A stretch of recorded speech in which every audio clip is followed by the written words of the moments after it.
I think life's really weird, and I don't know why I'm making a video about this, but actually I sort of do. It's because I'm thinking a lot in my head and I'm trying to figure things out, and it's quite hard to do that because I think we're extremely complex, and this is going to sound pretty weird. Don't know why, because there's some like social norms and values. That's probably why it's gonna sound pretty weird. But I was talking to myself last night on a bench after I'd been reading my book for about an hour, and I just started talking and like I don't know, like I feel like everyone does this, but maybe that's just me projecting. But maybe everyone doesn't do everything, but some people think about things, some people do things, and then other groups of people do those things also.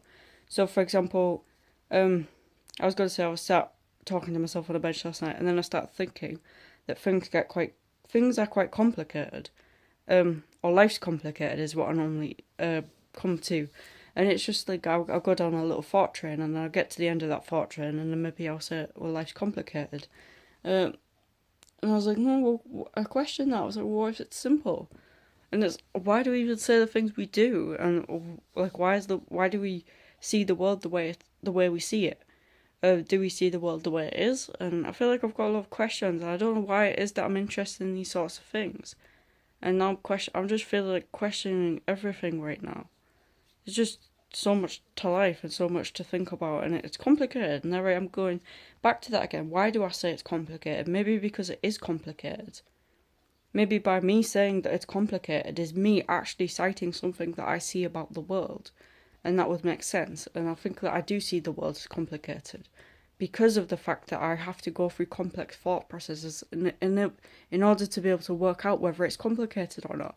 If it was simple, then I wouldn't have to go down those thought processes. I could just conclude that it's simple because it would be simple. It would be a simple process, but it's not a simple process. The fact that I have to go through this complex thought process in order to be able to work things out but the complex thought process is more complex than just a complex thought process. The complexity breaks down into parts, and those parts are what makes up the complexity. So the more parts there are to something, the more complex it is. So, for example, the complexity of a thought framework. So I'm going down a thought train, and the more ideas that I have coming off that thought train probably suggests that the thing of which I am thinking about is a complicated thing because it leads on to other things. But then everything's interconnected in many ways. Therefore, is every thought train complicated? And perhaps the only reason things get complicated is because we make them complicated, because we choose to think about things in complex detail. So maybe the world isn't necessarily inherently complicated, it's just that we make it complicated by thinking about it. But that's like doubting our experience of the world and the world in the way it is. And a lot of philosophers seem to have done this throughout time. Like you've got René Descartes, who did the thought experiments, where he was asking himself exactly what could he know about the world, what could he know about reality. So this is really pointless me thinking about this because I'm not going to get an A level in it. But I mean, because I've already done my philosophy exam, but I'm still thinking about it because I'm interested in it. And that just suggests to me one of my motives. So one of my motives is to think about one of my motives is to do well at A levels, and I think I'm scared to admit that because I'm scared of failing. So I'm saying I'm not gonna have any expectations, which in many ways it's probably quite a good thing. But also by not having expectations, I'm sort of leading myself to not putting as much effort to get there because I sort of become complacent. It's like, oh, it's okay, you haven't got high expectations, it's fine, and it's like that solves the anxiety. But perhaps not having high expectations and not trying hard don't necessarily have to go together. Like perhaps you can have low expectations in that you okay, low expectations for after. Like you want to have high-ish or realistic expectations of yourself, maybe even higher than yourself. Like yeah, it's going to hurt when you fail, but then at least you know that you've aimed higher than than you're capable of. Like because you don't want to aim lower than what you're capable of. But it raises questions about potential. And see, because one of my beliefs at the minute is that I don't need to try that hard because I'm just going to get a job. But that's not aiming very high. And is it aiming to the best of my potential? I don't know. What is my potential? What am I good at? See, I like doing art, but I think I'm probably quite lazy, to be honest. I'm quite complacent. I don't do much. Maybe I need to do more. And I say that like I don't do anything, but maybe I don't. So I'm trying to figure out life, and I don't know. It's talking about it working. Talking about it normally works. Why do you think I have a YouTube channel? So I can talk about thoughts. Because I've got a lot of questions, and I started off having a lot of questions. Like, some of the first questions I asked myself, and I know this is a video where my thoughts are fleeting everywhere, and I'm aware of that, but I'm going to keep doing it anyway. So, some of the... I think it's like that anyway, I'm not sure. Looking back. So, some of the questions that I started off asking, like, who actually am I? And I still struggle with this question sometimes, like what are people? What are individuals? I think that's an extremely complicated question. And in order to be able to work out, you sort of have to, I guess, study in that area. Like you study science, and we can learn about the bodies that we have in our brains. If we do psychology or neuroscience, then we can find out the mechanism behind our brain, and it comes like the ghost in the machine sort of idea, posed by Gilbert Ryle, which was a criticism of Descartes' idea of the soul, in that, like, Gilbert Ryle thinks that the fact that we have consciousness and the fact that we feel like we have a separate entity living inside us is actually just the sum of our parts. So the fact that we have a brain, a body, and all of these different things is what makes us us. So yeah, and our brain doesn't seem to be strongly connected to our body. So I believe a materialist perspective on that, but there could be more to it, and I'm only saying there could be more to it because I've heard Jordan Peterson talk about this, and he's talked about it in quite, I don't know, detailed terms. Like, he seems to have thought about the things he's thought about. I guess one of the questions is, does it really matter? Like, do I need to have an opinion on that? Do I need to know that? And if I want to ask questions like, who are we and what are we made of? Then yeah, I do need to ask. Then I do need to answer that. I think I have this belief that I'm not good enough, and I think everyone probably gets it sometimes, but it just depends on our personality. And yeah, I don't know. Like, I think it's normal to have a little bit of self-doubt. Like, it's probably good as well because it's realistic. Because, you know, I'm probably not that great at many things, and yeah, and that's okay. I just got to sort of focus on the things that I feel like I'm alright at, but I don't think I'm doing enough of that. And the things that I feel like I'm good at is probably art, because apparently I can draw, and sometimes I think that what I draw is alright.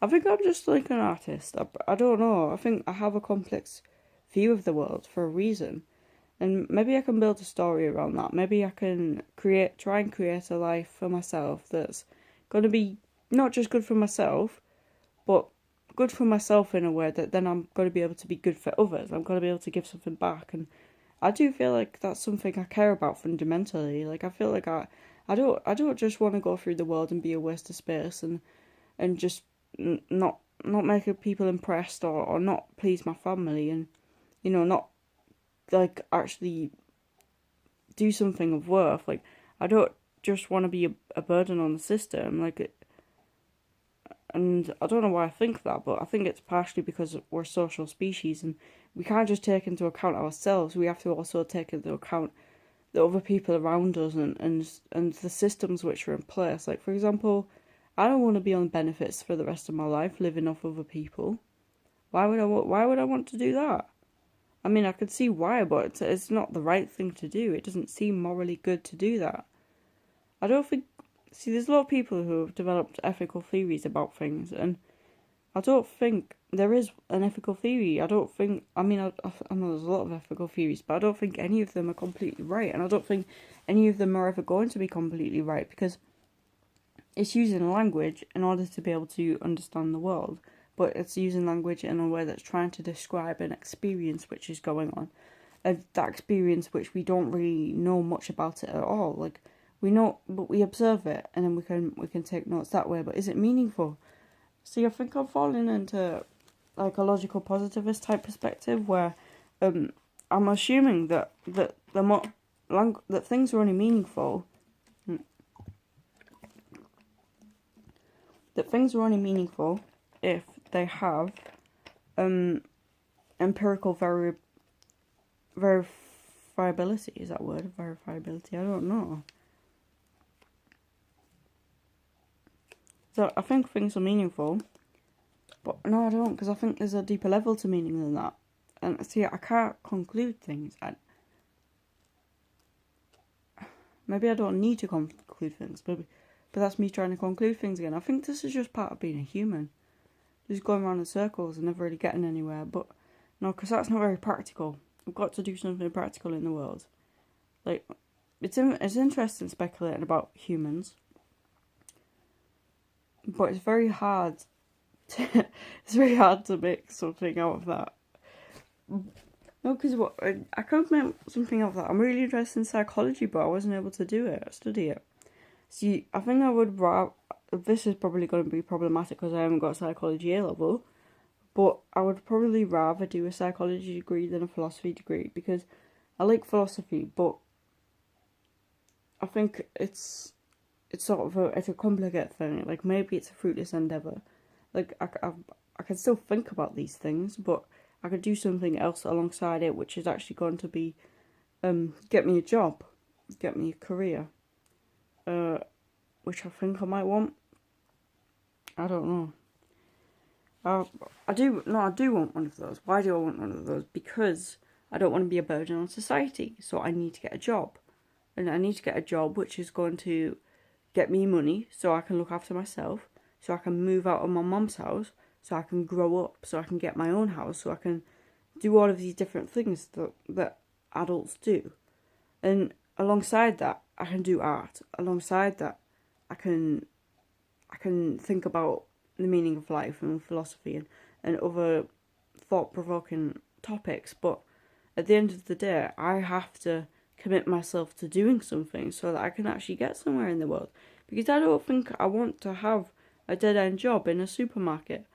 And I think I'm thinking that because that's what my mum's told me. She's always put a lot of emphasis on education, and she's always told me it's important. But I didn't always listen. But now I feel like I'm listening. Now I feel like I'm actually thinking about things which matter, because I'm thinking about an essential part of existence. And now I'm going back into analysing exactly what I'm thinking about, which is going down the philosophy route, whereas I actually need to be thinking about what I need to be thinking about. I don't know. Right, so what I need to do is, I need to formulate an action plan. I need to get my A-levels, so I probably should be revising, which means to think about philosophy and ethics, but in a way which is going to help me go on in the future, because this is just general. This isn't going to help me with my A-level, just making this video right now, but I think devising a plan is probably going to be essential. And that's what my friend told me as well. I said I probably wouldn't do it, but I probably should do it, because she gave me the advice, because presumably she thinks it's going to help me. She won't. I trust her, and I think that she wouldn't give me advice which wasn't going to be of benefit. So yeah, I think that's part of human nature as well. But I won't try to excuse that, and I won't try and think about it too much right now. So I need to just do good in my A-levels. That means revise. And then I'm going to get a job for a year. And then after that, I'm going to go to uni, which is sort of what I've decided anyway. That is essentially what I've decided. If I do alright on my A-levels, then I'm going to go get a job. I mean, I'm going to go get a job for a year. And then I can apply for uni and go do a course in something else. It might be 2 years, because I don't know what course I want to do, but yeah. But anyway, it doesn't matter, because in the meantime, I can go out and get a job. Yeah. So, in order to get a job, I need to write a CV.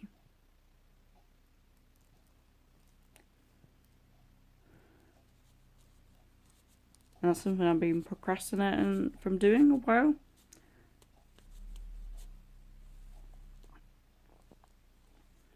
Can you do psychology degrees if you never did psychology at A-level? Because I wasn't allowed to do psychology at A-level because I didn't sit my science exams, because I had an extremely bad attitude in school and I didn't really care about things. I'd learned not to care about things because I was in the, probably because of the group of people I was hanging around in. I sort of wanted to escape, just, I don't know, it just seemed too fun at the time. But, yeah, I don't know. So I need to get a job. That's what I need to do. So I need to write a CV.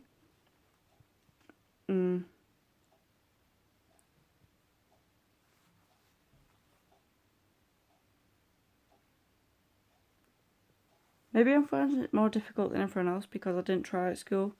Because what role does secondary education play in our socialisation? I'm assuming it plays quite an important part, but because I didn't listen for the last 3 years of school. I didn't do any of the work. I managed to get a couple of GCSEs, but yeah, I didn't necessarily learn the skills to go along with it. Like Marxist talk of the hidden curriculum, which is all the stuff that you learn in relation to school, so you can take that out into the world and learn to be a functioning adult. But I was sort of rebelling against that at the time because I didn't want to be. I don't know. I didn't see the system as a good thing because that was the narrative me and my friends shared at the time. It was like a sort of like an anti-school subculture, but most of those people did end up getting qualifications, and I didn't. So it stopped me from doing that. But it's not just about the qualifications because I did get a few qualifications. It's like it's the other skill set you learn with it, like organisation. That's something I didn't learn in secondary school because I didn't put my work in folders. And I still struggle to do that now because I never practiced it. It's a skill you have to learn. I just take it for granted that everyone else can do it, but then looking back, everyone else did it at school. And the decisions we make in the past affect the decisions and the way of life that we live in the present, which was once a future to the past. So you sort of have to look forward into the future and think, how can you make things better for yourself? See, I feel like everyone else maybe sorted this out back in secondary school, but because I didn't, that's why I'm doing it now, and that's why I'm quite, I procrastinate a lot because I've never learned the skills in order to be able to do it. I feel like that's probably a truth. That would make sense for me to say that I feel like that's true, because school doesn't just teach us education. It teaches us other things like social skills, organisation, punctuality, how to dress. See, in the last couple of years of school, I didn't even wear uniform. I just wore my own clothes, and they eventually gave up trying to make me wear the right clothes, the right uniform, because I just didn't. And see, now I even still dress a bit funky, and I don't know, is that just part of my personality, or is that just a way that I've learned to act? Is it nature or is it nurture? I guess it comes back to that. I don't know, but I think that's definitely had an impact on the way that I see the world now. The way that I'm seeing the world right now. See, I think over the last year, I've probably come quite far from where I was a year ago. I think I'm doing a lot better. I think I'm more mentally stable. I feel more mentally stable anyway. I've got to grips with college, mostly. A lot better than I was anyway. I don't know. A lot of things have changed, so we do have the ability to change ourselves, and we can always become better, whatever that may mean. And I don't want to explore the language of better right now, but I'm guessing to say something's better, it means that it's greater than bad. It just exists. So I'll accept it as a self-evident fact right now that there is good and there is bad, because that seems self-evident.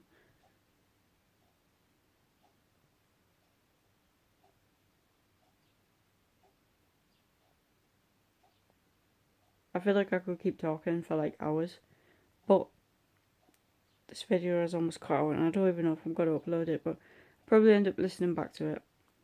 I'm going to try and make some changes in my life. I think I need to do that. I definitely need to do that.